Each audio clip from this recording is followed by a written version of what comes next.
of analysis is the best way. It's myopic. We analyze every single post, every single video.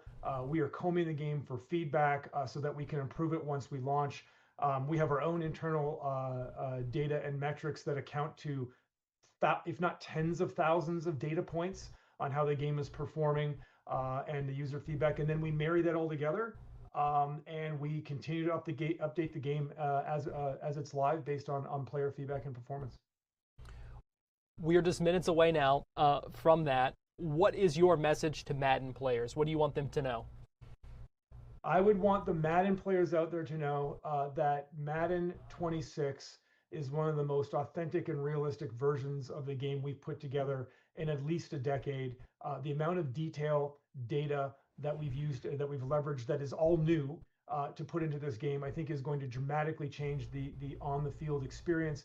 And I'd also want them to know that that I am simply one person representing a team of hundreds of people who believe very, very passionately and come into work every day to deliver something that we hope puts smiles on the faces of our players. And all we want at the end of the day is for our players to keep loving to play Madden. And that game is out now, launched at noon. Madden NFL 26, made right here in Orlando. We appreciate you joining us this afternoon here on Florida Live. Do want to let you know, just into our newsroom, learned of a Sunrail collision in Maitland. It happened at an intersection there. You can see the car that was on the tracks. Maitland Fire Rescue Department posted these pictures on Facebook. Remember, never stop on the tracks. Don't go around a lowered gate. That's the word from officials as they are investigating what happened in this crash in Maitland. Thanks for joining us here on Florida Live. We'll be back here at 2 o'clock.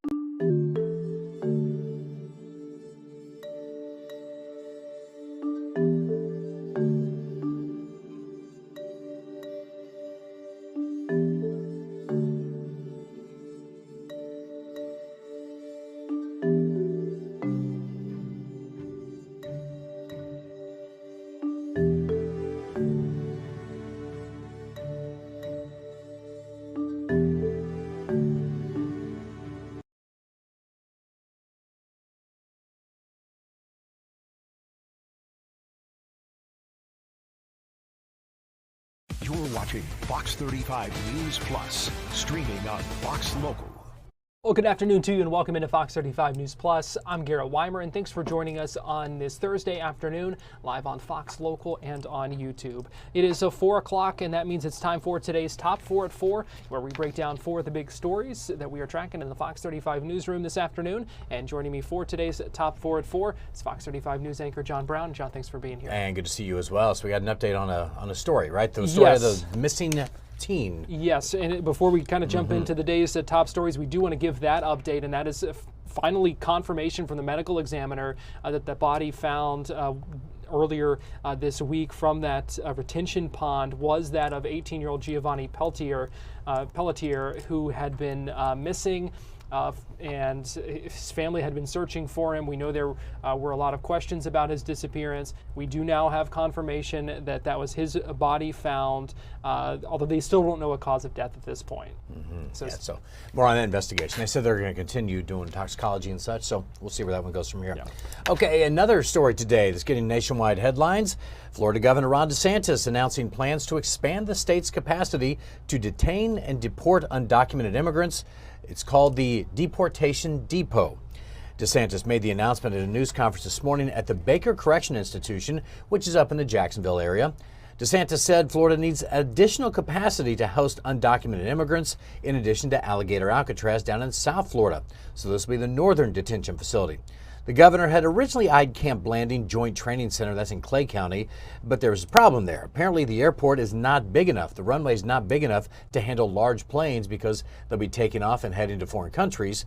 The governor said that the area, though, the airport near Lake City is big enough, and that's only a few miles from this as well. So it's kind of in the middle of Lake City and Jacksonville, so it's close enough to where they could actually house them and then get them over to this airport to do the deportations, apparently. Yeah, one of the things they said today is that the way that the facility is right now. It also costs a lot less for them to get it up and running compared to Camp Blanding. Eighth of the cost or something, something ridiculous. Right. I don't know what you have to do for one and not the other, but yeah, there's a big difference cost-wise. Now, the governor was also asked today about lawsuits and those kind of things that are expected with something like this, and here's how he responded. Well, there's always going to be red tape thrown at us. Now, we will cut through any red tape at the state level 100%. But, you know, we've seen, I mean, you know, they're suing, people are suing on Alligator Alcatraz. They are going to try to find something to be able to throw sand in the gear. So that's inevitable that happens. That happens every time, you know, we do. You know, I hear some of these politicians are like, well, you know, I don't know if we could do that. We may get sued. Like, I don't want to I get sued every time I wake up in the morning. They're suing us for something. And look, sometimes they'll find a liberal judge and then we win on appeal. But I absolutely expect that there's going to be folks who just object to the mission who are going to try to file a lawsuit. And they said they can basically have that thing up and running within 14 days, I think, was the estimation from the emergency management director. So the other one needed a lot of work and a lot longer. So yeah, let's be quick.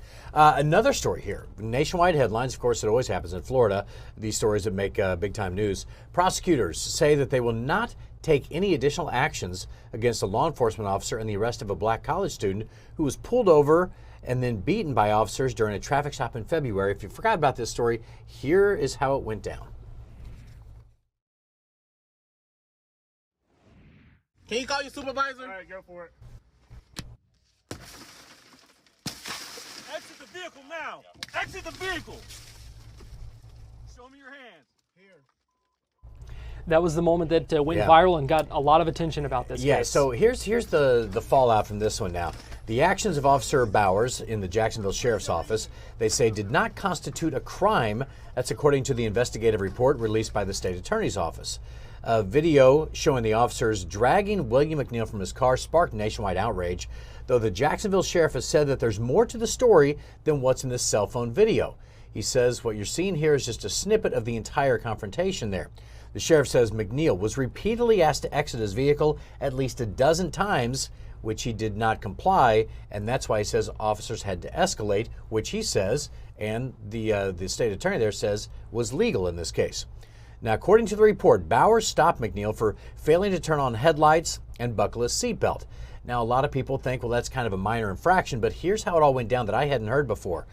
The SUV that he was driving right here was apparently parked outside of a house that's known with drug activity. The officer was surveilling that house. That's when this man apparently left that house, according to the police report, and that's why they got suspicious of the vehicle here. So that's the backstory here. Of course, now you're going to get the more backlash on the other side. A statement from McNeil's lawyers, Ben Crump, named as one of them, called the report clearing the deputy little more than an attempt to justify the actions of the officers after the fact. So this story, I am assuming, is not done yet. Ben Crump is not happy at all about the way this turned out here. Right. You could expect, no criminal charges against this Jacksonville Sheriff's Office deputy, but I would think it was fair to say, expect, some sort of potential litigation, or at least that opportunity is still open if that is the route that Ben Crump and the others decide to take with this. Certainly would not be surprised to see that happen. So we'll see where that one goes. All right, this story here today, 3 OUC employees were taken to the hospital this morning after an incident at one of their electrical substations in downtown Orlando. That's the substation right there. Officers have not yet said what happened nor shared details of the extent of the injuries of those 3 workers. The Orlando Fire Department responded to what they called an investigation shortly before 9 a.m. near the intersection of West Robinson Street and Garland Avenue in downtown Orlando. Not releasing too many additional details about this one, but they're saying it's some sort of electrical explosion. 3 OUC employees were injured. Again, not detailing the extent of the injuries, but one sounded like it was in pretty serious condition. Yeah, we know from Orlando Fire Department, they said earlier that one of they took 3 people to the hospital. One of them was a trauma alert, so that gives you an idea, not in good shape at that point. The update this afternoon from OUC, see, they said they believe this was due to an arc flash, which is some sort of flashover of electrical current, basically creates an explosion. So you can only imagine, I'm sure it was a scary situation that happened there. And right downtown as well, that substation on West Robinson Street. A lot of activity there. And this story now, a 26-year-old has been sentenced to 60 days in jail and 1 year probation for his role in a Christmas boat parade crash in Brevard County. You can see it right there. The crash was captured on video and widely shared on social media. That's a boat right there that looks like a Corvette, and you can see what happened here.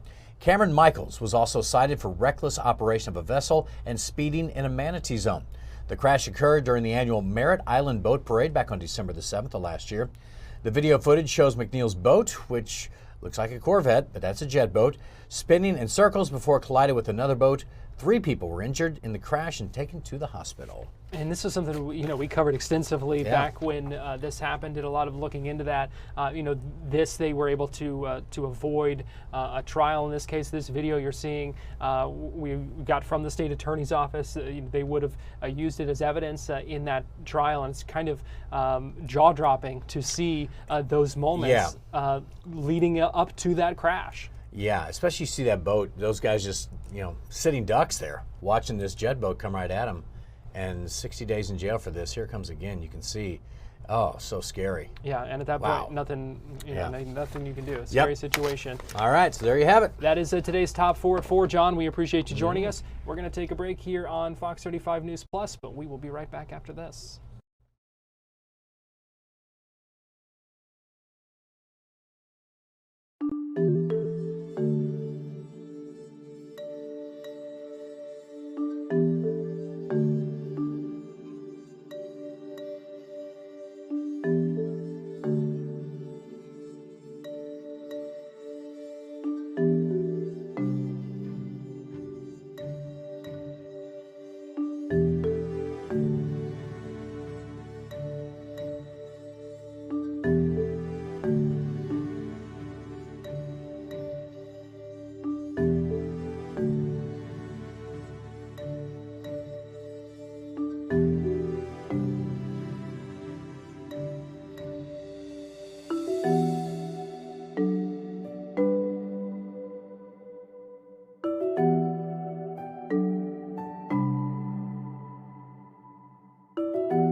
You're watching Fox 35 News Plus, streaming on Fox Local.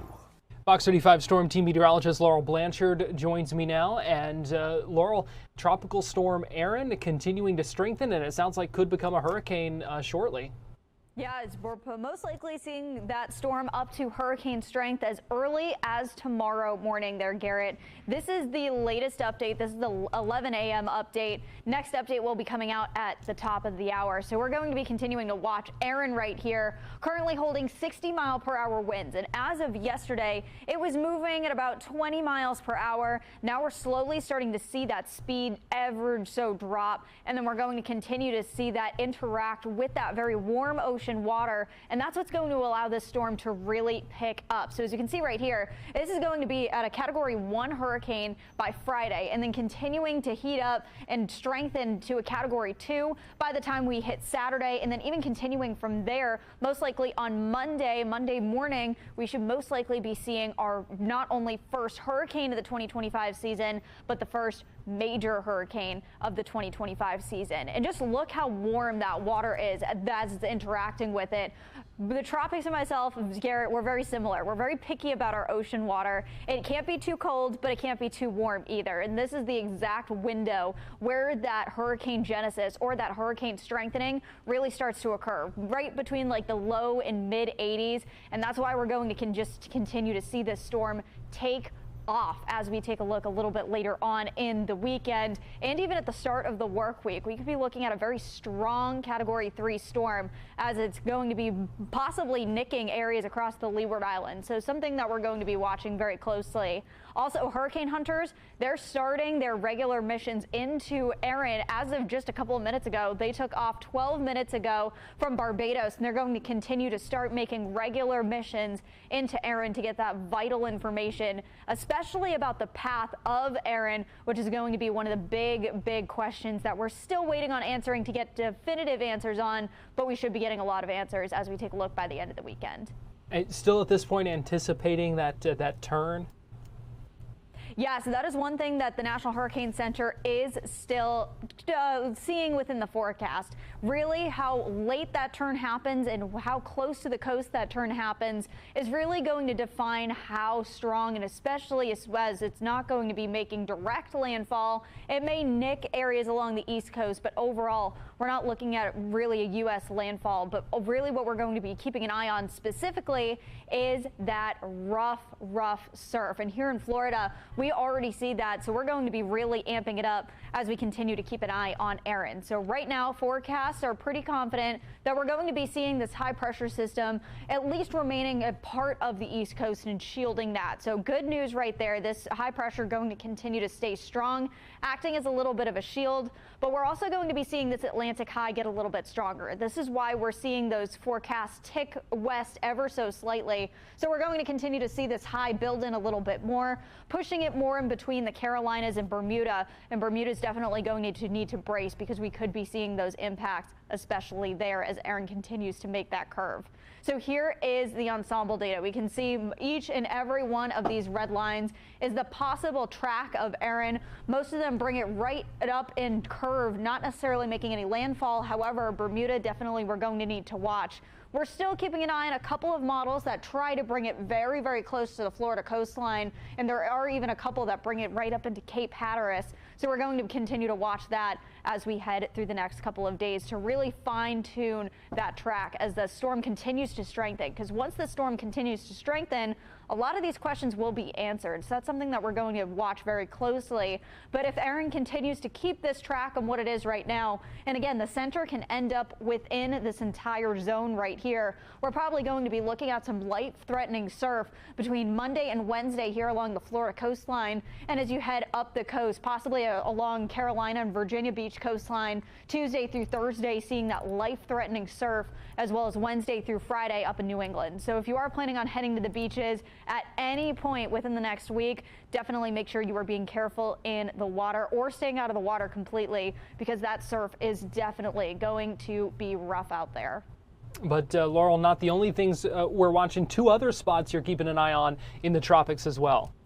Yeah, Garrett, keeping an eye on two other spots, and one we're keeping a very close eye on because this could be coming after Erin. But what's outlooked right now is this 40% zone in areas across the Bay of Campeche. We're seeing a 40% chance of development within the southwestern Gulf, and we're going to continue to see this little system right here make its way, most likely landfalling on the east coast of Mexico. And regardless, this is going to be a lot of rain for areas across southern Texas. So as we do take a look at the spaghetti models models for Invest 98. We're going to continue to see that move into Mexico. So as we shift the camera ever so slightly right here, we're going to continue to monitor that as we head through the next couple of days. So here's what we're keeping an eye on right here. These are the spaghetti models. With that, we can see that low pressure system slowly making its way across into Mexico. And this is where we could be seeing that landfall. It could be just off the border of Mexico, or it could just be over the border into Texas. Either way, we could see that strengthening because of the very warm water in the Gulf right now. And with that, it could lead to either a tropical depression or maybe even a weak tropical storm before it does make landfall. So something that we're watching ever so carefully. And the next couple names on the list, because we could be firing through these pretty quickly from here on out for the season. We have Fernan, Gabriel, Umberto, and Imelda coming up, the next couple of names on the list. But even we like to keep an eye on things as before they happen or before they're outlooked. So here we have Erin in the central Atlantic right now, but just how Erin formed, this tropical wave making its way off the coast of Africa, we're seeing another one. And from there, we're also seeing another one even behind that. So I think things are going to be pretty rapid fire from here on out as we take a look at the rest of the season. Now, we are still tracking some storm chances a little bit lower today, but you say they're going to be picking up as we head into the weekend. Yeah, Garrett, things are looking beautiful out there right now. Clear skies on top of Daytona Beach, 91 degrees. Little bit of a breeze out there, but we are seeing some storms for sure. Not too far away from Daytona Beach. So as we do take a look, Palm Coast, also down to Flagler Beach, seeing a good amount of lightning, over 350 lightning strikes there. Also Ormond Beach down to Daytona Beach, seeing another little thunderstorm that's going to be making its way over the I-95 corridor within the next couple of minutes. And we're also continuing to see just these salt and peppered storms all across the region. We can see a couple in Altamont Springs, down in Bithlo, also Oak Ridge, but we're also keeping an eye on this sea breeze. This is going to collide with the sea breeze that's already been moving in, and we could be seeing some storms, especially along the I-4 corridor. A couple more of those storms lingering just along the Brevard County coastline. So we're going to be watching these as we head through the rest of the evening. Tomorrow, a little bit more of the same. Couple more of those storms picking up, especially as we head through the afternoon and evening. Those temperatures, though, are hot, and it's going to stay that way even as we take a look through the weekend. Rain chances continuing to amp up both Saturday and Sunday, and we're going to slowly start to back down as we take a look ahead into next week. So by Tuesday, we should be drying out even a little bit more, but that's what we're going to be watching, especially the high surf conditions from Erin. So even though we're seeing those rain chances dramatically drop, we're not going to be watching storms as much. However, we're definitely going to be keying in on the possibility of indirect effects that we could be feeling on Erin by the time we head into next week. Oh, come on, Laurel. You're calling 94 hot? I know, compared to like what we've been feeling, the humidity is definitely still going to be there. So even though it says 94 right there, it's still going to be feeling like, geez, 107, 108, you know, brisk weather. Yeah, right. No doubt about that. Fox 35 Storm Team Meteorologist Laurel Blanchard, we appreciate you joining us. Thanks, Garrett. We're going to take a break and we'll be right back.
watching Fox 35 News Plus, streaming on Fox Local. Well, welcome back into Fox 35 News Plus. I'm Garrett Wymer, and thanks for joining us on this Thursday afternoon, live on Fox Local and on YouTube. And joining me now is the newest member of our Fox 35 team, and that is sports reporter Jonah Karp. Jonah, glad to have you. Garrett, big fan. Thanks for having me on. Wow. Okay, off to a good start here. So, Jonah, we just wanted to, this has been your first week. You started on Monday. I did. And so... What's today? Today is Thursday, so we're on day 4 here. You are getting ready to make your on-air debut, and we wanted to introduce you and get to know you a little bit. So just kind of tell folks where you're from, where you're coming from, and what you want people to know about you here. Sure. We'll start there. Which camera should I look at? This one? Camera 3 right there, yeah. Hello, audience. My name's Jonah. I'm a Leo. I graduated from Syracuse, and I worked in Alabama, I worked in Connecticut, and now I'm here in Florida covering sports for you guys. All right, so you are a Leo. For those of us who do not know quite as much about the astrological signs. That includes me, Garrett. Okay, well, I was going to ask you how being a Leo impacts your sports reporting. No idea. No idea? No. Okay. Well, somebody much smarter than me will have that answer. Okay, so you are new to Florida. Yeah. Where did you grow up? Where are you from? I grew up on Long Island in New York. I'm a Northeast guy. Mets fan, Jets fan, Knicks fan. Yeah, so that's my background. What are you most excited about sports-wise covering here in Central Florida? Well, the Magic is going to be exciting. They're going to have a great year. UCF football, I was over at the UCF football practice this morning, and that should be a fun season. Scott Frost coming back, and lots of storylines. There's an ongoing quarterback competition that could very well go through the beginning of the season. So lots of storylines involving UCF, and there's a lot of sports to talk about. I couldn't be more excited. Well, good. Well, we are glad to have you. I know your Twitter bio says you're a big Billy Joel fan, so I need to know which era Billy Joel are we talking here, or all of them? I guess 70s. I mean, I do like all of Billy Joel. Have you seen the documentary on HBO Max? I haven't. I've heard it's good, though. Highly recommend. Okay. Very good. But yeah, I mean, he had quite the run between, I mean, you could start with Piano Man and then go all the way through, I guess, Glass Houses. I like Nylon Curtain also. Like that run between the 70s and early 80s, Joel is immaculate. Okay, in my opinion. Okay, hey, you're the expert here. You are far from an expert, but big fan. Well, good. Okay, so you did say you were out at UCF earlier today. We've got some video that you shot out there. Okay. Just talk to us about what you saw and what you heard from the coach and from the players you heard from today. Yeah, so they had Steve Cooper, the offensive coordinator, talking, and he addressed the ongoing quarterback competition. And he was asked, could this go through week 1, week 2? And he's like, yeah, we have 3 guys right now who all provide different skill sets and who we're confident in. And he praised the quarterback room. Also, Dwayne Thomas, wide receiver, talked, and he said the biggest strength of this wide receiver group is the speed, and his nickname's Speedy, so I guess he leads that list. But he physically, it's the speed of that wide receiver group, and he said they all feel like a family, which is very cool. So yeah, very exciting season upcoming for the Knights. And we're also getting closer to high school football season. Sure. I know coming up at Fox 35 News at 5 and 6, you're going to be doing a story on Lake Mary High School, the Rams. They've got an exciting season ahead, and you had the chance to sit down with Noah Grubbs. Yeah, spoke to Noah, spoke to his dad Ephraim, talked to a bunch of people on that team. Noah's an interesting character. He's going to Notre Dame after this year, trying to finish his senior season with some hardware. Lake Mary, of course, have never won a state title, so it would be cool for Noah and the surrounding Lake Mary community if they could walk away with the state title this year. And they don't have many returning starters from last season, which is something I talked about with the team. 1 returning starter on defense is what I was told, 4 returning starters on offense. So a lot of changes, and this team is coming off their most successful season ever, trying to not only replicate that, but improve on that by winning a state title. This may all boil down to chemistry for this Rams team. So we'll see. Yeah, a lot of excitement ahead. New turf on the football field as well. So yeah, it's pretty. It looks great out there, doesn't it? Yeah. Oh yeah, it's very pretty. Yeah, newly painted too. It's great. Yeah. Well, we'll be cheering for the Rams. I am a little biased. My wife teaches and coaches there, so we go to a lot of those games. Fun to watch. Fun to watch Noah as well. Your wife, by the way, is also a Mets fan. Yes. Grew up in New Jersey. Yeah. Found that out. So yeah, pulling for the Mets. It's been a pretty fun season so far. Yeah. We'll see. Yeah, see where things go if the Mets are going to Met, but well, you know. they've been Metting as of late, but we'll see. Well, Jonah, we appreciate it. We're glad to have you as part of the team. Oh, it's good to be here. You're going to see a lot more of him here on Fox Local and on Fox 35, so we appreciate you stopping by. Thanks, we'll Garrett. Let you get on out of here and head to your 5 o'clock live shot. Don't want to make enemies with the other people in the newsroom who are waiting for you to get out there and get ready for that hit coming up in about half an hour or so. So right. We'll let you get out there. We appreciate you joining us. Nice to get to know you, and we look forward to having you on more. Good to see you, brother. Thanks for having me on. We're going to take a quick break here on Fox 35 News Plus, but we will be right back after this.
You're watching Fox 35 News Plus, streaming on Fox Local. Welcome back into Fox 35 News Plus. I'm Garrett Wymer, and thanks for joining us on this Thursday afternoon, live on Fox Local and on YouTube. A well-known statue outside a business in Ivanhoe Village has been decapitated. Fox 35's Matt Trezza joins us live now from that spot. And Matt, what happened? Garrett, I'm standing here next to Eunice. Eunice is having some trouble right now, as you can see. She's missing a head. Now, Eunice has been standing for the last year and a half in front of the Dora May Jewelry Shop here in downtown, in Ivanhoe Village, which is near downtown Orlando. Let me flip my camera around so I can show you more about what we're talking about here and kind of give you the lay of the land. So we have Eunice here standing in front of the jewelry store. Now, Eunice is actually not spelled E-U-N-I-C-E. It's spelled Y-O-U-N-E-S-S for you-ness, because it's all about you here at Dora May Jewelry. And she has stood out here. They've been in business since around 2015 at this location. This is the third of 3 angel statues that they've had standing in front of the business. Now, the other 2, they've all been made of plaster. The other 2 were broken when people, late night passersby, were taking pictures with them, fooling around with them, and they tipped over and smashed. But this particular one, which, as I said, been there for about a year and a half, was caught on camera. So there's the security camera right there. There was a man seen walking down the street, and literally, in the security camera footage, he grabs the head and then he twists it, and it pops off in his hand. And then he holds it in his hand, in the palm of his head, and he just continues walking off that way down the street. And that is what the security camera video shows. People are devastated. The longtime loyal patrons of the store say it's shocking. They don't know why anybody would do something like that. It happened at around 5:30 in the morning on August 7th. And there's been an outpouring from this community of people, first off, trying to look for the head, thinking that maybe he dropped it somewhere. It has not yet been recovered. And so other people have come out saying, well, we can replace it, we can create a new one. And even there was a restaurant, an Italian restaurant in Winter Park, that's now being demoed. And there were 5 statues of angels in front of and around that restaurant. And the people who were doing it found out about this and said, hey, we can donate those 5 angel statues to you, just in case, you've got them on backup, you can replace them and have 4, on standby in case something like this ever happens again. So a lot of support from the community. The owner, Ansley, didn't even want to involve Orlando police. She hasn't found a police report or anything like that. She said, look, whatever happened. She just wants to let the good vibes come, she says. She's seeing the outpouring of support from the community with all this. And she says, let's get a new statue in there and let's just move forward. Garrett? Well, it's certainly nice to see that outpouring of support, but certainly a shame to see what has happened. Although kind of making just doing the best with the situation right now with the flowers there. I guess not much more you can really do at this point. Interesting story. Yeah. Fox 35's Matt Trezza. We look forward to seeing your story. Very good. And the story that I've got also has the security camera footage of the man taking off the head, so you can see that and look forward to it as well. All right, Matt, we appreciate you joining us. Gosh, certainly a bizarre story there, and look forward to seeing that surveillance footage coming up on Fox 35 News. We are also following up today on our big story from yesterday afternoon, where that crane toppled over on top of a home in Merritt Island. And Fox 35's Marie Edinger joins us live now. And Marie, what are these homeowners doing now today, now that crane is gone? There have been crews on site here all day. They got here early this morning. They worked throughout the day. There was some heavy equipment out earlier trying to clean things up. Now they're trying to kind of tape things back together, or at least weatherproof things just a little bit in the time being. I talked with the homeowners just a couple hours ago. I'll check in with them again, but they were saying that this is like they don't know what to do next, essentially, because they've never been through a situation like this before. The crane company did send people out to help clean up, and you've got video on your screen there. I can also turn you around to see what things look like now. So they do have tarps put up, you can see there, and then they've also got some plywood boarding up the sides. There were multiple holes in the house, or multiple areas where the ceiling kind of caved in, not enough so that, the type of thing where like a tree goes straight through and you can see the sky out. It wasn't like that. It was more like this corner portion of the roof had kind of caved. Another part of the house in the center, they had to take that out. And then in the back area, there's a shed that's destroyed. So all of this that you see here now looks nothing like what we saw this morning. Garrett, if you want to put that video back up just to show people what things looked like even just a couple of hours ago. They're still trying to navigate. So the homeowner, the husband, which by the way, the homeowners are named, he's named Jim Crane. He says that he was outside when this happened. And the reason he was outside instead of being inside the house was because he was telling the construction workers that he didn't think it was safe, that what they were doing didn't make sense and didn't seem stable. They were trying to put a telephone pole on the other side of the street by carrying it over the house when the crane collapsed. And so he was kind of yelling at them when the crane wound up toppling over. His wife, Amanda, was at the vet. So they said they feel very, very lucky to not have been inside the house at the time. Things could have been a lot different. And now they're just looking forward. They had a really positive outlook. They said, you know what? It's already happened. All we can do is move forward now. Yeah, but they have to be frustrated, Marie. I mean, come on. They were really, really sweet about it, Garrett. Like, not once did they say they're angry. They didn't say they're frustrated. They said, they said they're a little overwhelmed. This is a lot to deal with, and it's something that most people do not have to deal with. But, they said it was an accident, and now they're just trying to see what happens next. They're staying at their daughter's house. She lives nearby. They have 3 dogs. Oh, by the way, one of the dogs they had just rescued. That's why Amanda was at the vet when this happened. So she said she saved the dog and the dog saved her, because otherwise she would have been in her kitchen working, and that's the center of the house, right where the crane hit. Wow.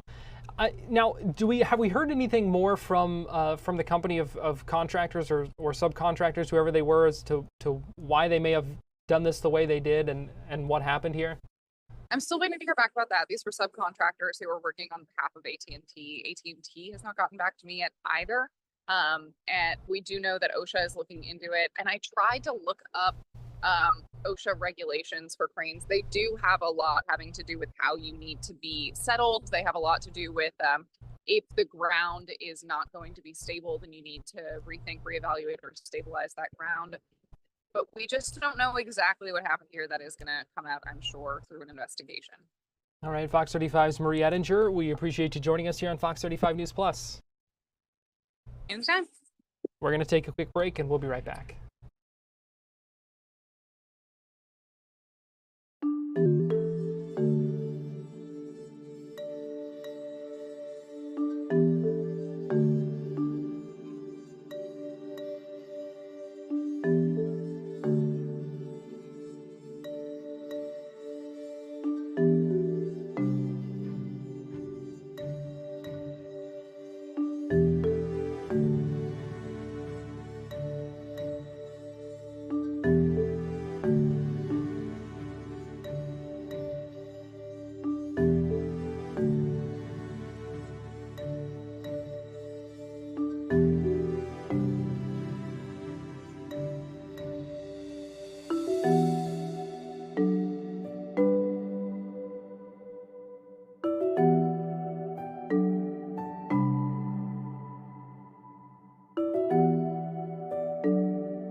You're watching Fox 35 News Plus, streaming on Fox Local. Welcome back into Fox 35 News Plus. I'm Garrett Wymer, and thanks for joining us on this Thursday afternoon. Today we saw state leaders gather at the kickoff event for Farmers Feeding Florida. This is a state-sponsored food bank network that connects local farmers, ranchers, packers, and brokers.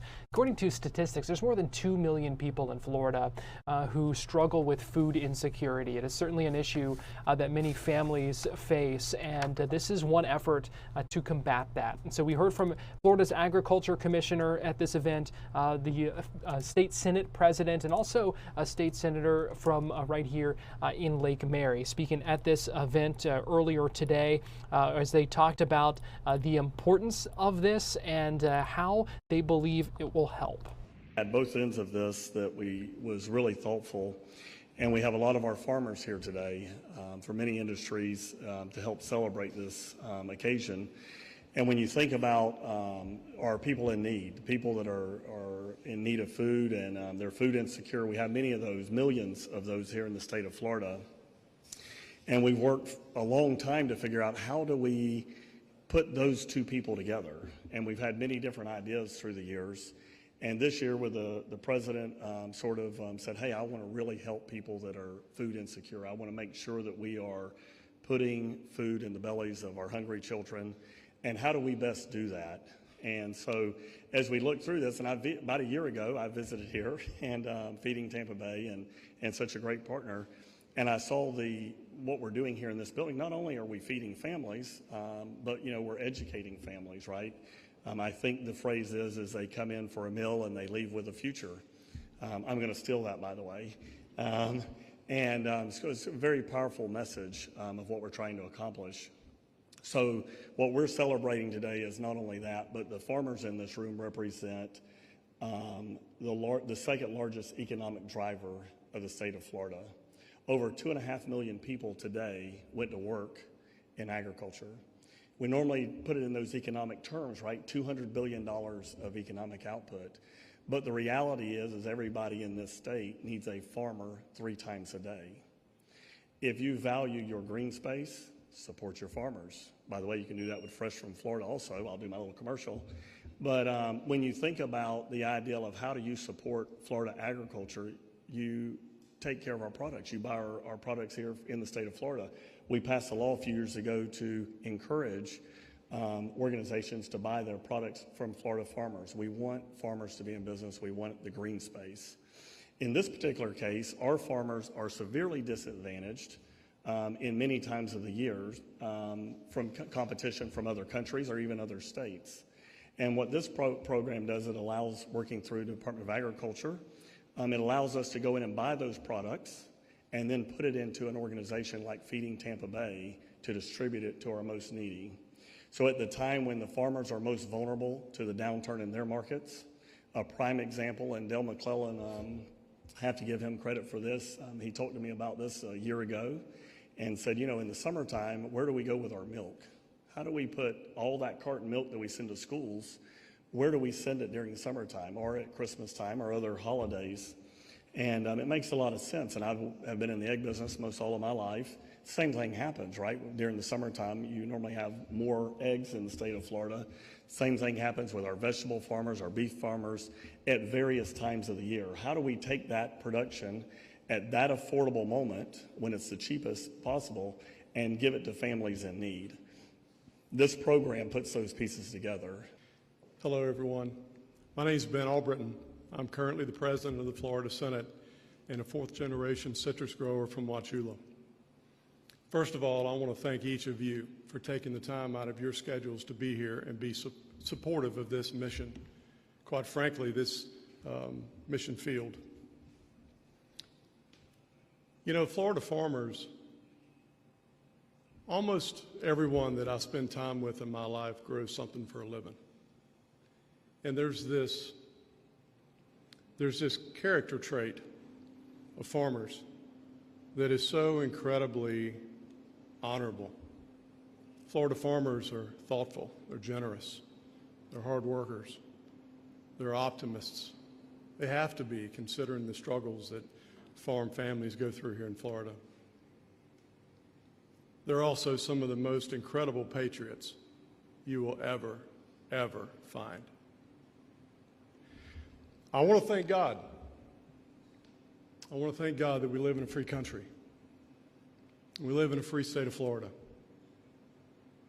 And we have the opportunity to be able to provide a hand up, not a handout, a hand up, real opportunity for success to the families in Florida that need it.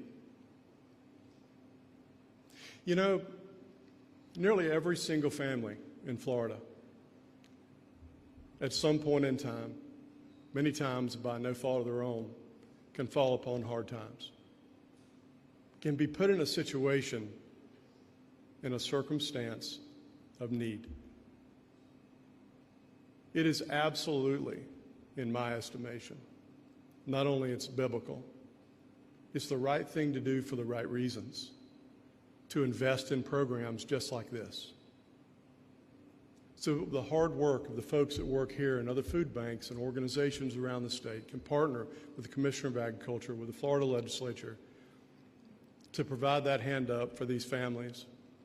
And that's why it was so great today that after you spend time in a room looking at spreadsheets and looking at policy, that you get to see operations like the McClellans. What a fabulous long-term generational operation that reminds us why we do this. You know, I am a small-scale farmer myself with bees and pine. And to see the generations before that have dedicated themselves to this and what it means to have cyclical issues. We know what happens with time-sensitive food, and we want to make sure that we're using that. We're using that for struggling families. We're using that for seniors. There is a way to be able to use this that takes such little effort and coordination. Why haven't we done it sooner? And so one of the things that I'm really proud of is the ability to really, in a very conservative manner, link private businesses to those services that would otherwise fall to the government, or to making sure there's some other kind of safety net. This organization and this operation makes sure that not only are you getting fed, but you're getting a future. And I think being able to support that is the ultimate essence of what it means to be in government. And so as the Commissioner mentioned, I want to walk through a little bit of the mechanics of what we did this year. We mentioned the $10 million for infrastructure. And when you hear that, you normally think pipes and things like that. But as it was written in this legislature, what that means is that that $10 million is authorized to be spent on new sites. It's authorized to be spent on transportation options. It's authorized to train new individuals so that you can have more people providing services for what we're doing here. And then the other $28 million is for direct assistance to the farmers to make sure that we're getting that product in front of those struggling families and seniors. And so it's a wonderful, wonderful step in the right direction, acknowledging the history, the heritage of farming and agriculture in Florida, and making sure that we're not wasting any of those precious resources or those opportunities to be able to help out our struggling families and our seniors. And so thank you very much. What a wonderful opportunity. So big event there, announcing the kickoff of the Florida Farmers Feeding Florida and that the state-sponsored food bank network. Again, kind of startling to hear 2.3 million Floridians struggling with the food insecurity in the state, something that we know many are dealing with, and it doesn't necessarily take much to find yourself in that situation. We are going to take a break here on Fox 35 News Plus, but we'll be right back after this.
watching Fox 35 News Plus, streaming on Fox Local.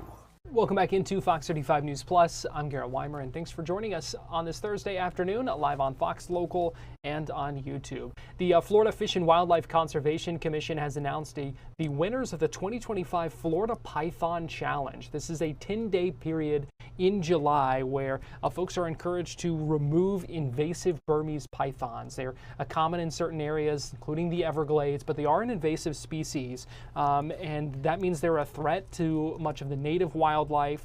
And so officials say each one that we get rid of helps native fish and wildlife here in Florida. And this year, in that week and a half period for the Florida Python Challenge, nearly 300 pythons, 294 of them were removed.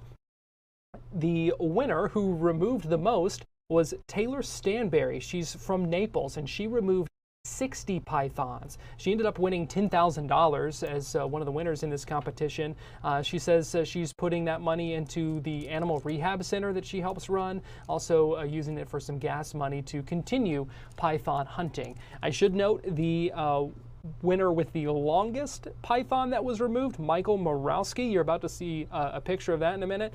15 feet 11 inches long.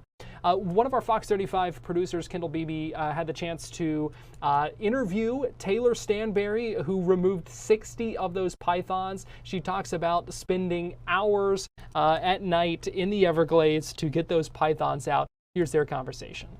What was the experience like? Well, so I'm a state python removal contractor. So honestly, it was just another day working, another 10 days working.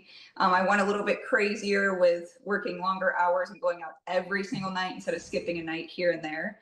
But kind of just another regular day in the office, as you would say, looking for snakes. I use the boat, I go out biking, I go hiking, I go road cruising. So just another day doing that. And you caught 60 Burmese pythons in 10 days. Yeah. I mean, that's pretty impressive. And like you said, you didn't really take any nights off. Yeah. So so in July, it's all baby season. So babies are hatching right now, all the hatchlings. So that's what the big numbers are, especially in July, because, I'm losing track. It was a blurry 10 days, but 6 bigger snakes, like things over 6 feet. So it was mostly babies during that time, just because they're hatching and, you get I got a nest of 30. So right there, it's 30 snakes in a night, but they're all itty bitties. So that's an important part, is to get them before they become destructive, right? Yeah. So the babies actually eat way more than the adults do. So like a 15-foot python's going to eat one large meal once a month or something, whereas the babies eat every day if they can, a rat or a mouse or a bird or anything like that. Wow. That's kind of crazy to think about. So walk us through, your day or night, because it's mostly like done at night. Yeah. So my day basically starts at 5 a.m. I wake up, I take care of my animals, I do whatever. And then my hunting though for the python starts around 7 p.m., 8 p.m. whenever I get out of the house, and I go till 5 a.m. So it's and it depends. If I'm feeling a little lazier, that's when you do the road cruising, and then, you go hiking during that. But if I'm feeling more adventurous, I take the boat out, or I have electric bikes, so I take it out miles and miles into the Everglades. So it's always fun because you could change it up that way. That sounds exhausting. Yeah. It's just go, go, go. Yeah, I'm sure. Do you go out with other people? Are you by yourself? What kind of tools do you have? So my husband and I are both state contractors, and I'm not the biggest social person. So really I just go out with him. Occasionally we have like our friends go with us. We don't do like tours or anything like that. But a few times, like we had his nephew in town, so he came out. He didn't really like it. We had our friends come out. They enjoy catching snakes, so they like doing it. But it's really mostly me and my husband going out. And it's just, it's a fun thing. We both work all our jobs together. We both run the sanctuary together. We do the python job together. So we're always hanging out. And then what tools? Basically just snake bags. And we have snake hooks and stuff, but we catch all the pythons by hand, and then we put them in the pillowcases after. So my first python was just about 11 years ago, I want to say. I lose track of time. But 11 years ago, it was a good size. I want to say 8 feet. You know, I'm short, so for me, it was a good size. But nowadays, I'm so used to catching those that they've gotten small to me. But the first python was cool. 8 feet, bitey one. It was on a road, and it was really exciting. You say exciting, I say terrifying. No, now it's like nothing. I'm like, oh, just another python, you know, God, you know, it's always fun, but it's like, oh, just another one. Let's talk a second about the havoc that these Burmese pythons are causing down in South Florida, and as we've seen moving, you know, up north towards Central Florida now. Because a lot of people might think that this is inhumane to do. So why don't we talk a little bit about that? Yeah. So I'll be honest, the actual killing part of the snakes, obviously I don't like, because I love snakes. So that's why I hate promoting like being a python contractor, because everyone's like, yes, kill snakes. But, like, that's not what I'm doing it for. So I've seen, just living in Naples for the last 8 years. I've lived in Florida for like all my life, but Naples the last 8 years, I've seen a huge amount of like bunnies just disappearing. So when we first moved here, you'd see bunnies all over the road, especially like on big cypress and stuff. Now you see like no rabbits. And then also pygmy rattlesnakes used to be super common here. Like you can catch those easily, find them. But now they've all gotten lungworm from the Burmese pythons. And then you just see a lot less native snakes because the pythons are eating all the birds and the rabbits and the mice. And so it's just, you know, there's a lot of things ruining the ecosystem. So I can't solely blame pythons, but if I could at least help one part of helping the ecosystem, I'll do that. So, I mean, pythons are one of the more common snakes I find when I go to the Everglades now. It used to be water snakes, cottonmouths, but now it's hugely Burmese pythons. So it is important to remove them just because, I mean, there's a huge amount of them. They just do so good in Florida. I mean, I even get them in my yard now. We got like a 14-footer a few months ago in the neighbor's yard. I got like an 8-footer the other night. Like, so they're, because I'm in the States, so they're not like huge population here, but we have quite a bit here. That's very terrifying. I'm sure as someone who owns, you know, animals that could be seen as a nice little meal for something like that, you'd probably take extra precautions. Well, so that's why our cages are so expensive, because we do like wire plus bug screen to help. So like, because some of my monkeys are only like squirrel size, and even baby pythons could like kill them. So we do a lot of extras for the cages to make sure everyone's safe. I don't want people to see it as like, yay, we're killing snakes. I hate snake stuff because I love all wildlife. I love snakes. And the only reason I'm euthanizing these Burmese pythons is because they are invasive and they are ruining the Everglades and the native wildlife here. So if you want to hunt pythons, just do it for the right reasons. Don't do it because it's fun, or, you know, you want to hunt something. Do it because you actually love Florida and its wildlife and ecosystem. I tell you what, 60 pythons in 10 days is impressive no matter what. But again, they are an invasive species and a threat to the native wildlife here in Florida. And so that's why how that challenge came about. Well, that's going to do it for us here on Fox 35 News Plus. We appreciate you joining us today. We'll be back at 11 a.m. with more Fox 35 News Plus tomorrow. In the meantime, I'm going to go ahead and send you out to Studio A, where John and Luann are getting ready for the start of Fox 35 News at 5. You see the latest track of Tropical Storm Erin coming up. That's in less than 10 seconds. Right now on Fox 35 News at 5, the head ripped off a statue. And it was all caught